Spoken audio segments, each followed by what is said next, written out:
बीच मोर भागे रे। जब ते हंस के मोला देखस चंदा घलो मुस्का थे, तोर मीठ बोली सुन के मोर दिल जोर जोर गाथे। गाँव के रद्दा पीपर छैया संग ते घूमन चाहव, हाथ में हाथ धर के संगी सपना के घर बनावा। ओ मोर रानी ओ दिल जानी तेज हवस मोर कहानी, जन्म जन्म तक साथ निभावो तोर संग लिखबो जिंदगानी।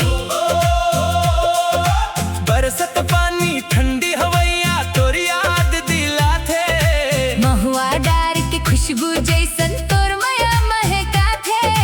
डीजे वाले गाना बाजे संग संग नाच बोरे, छत्तीसगढ़ के माटी गवा सच्चा प्यार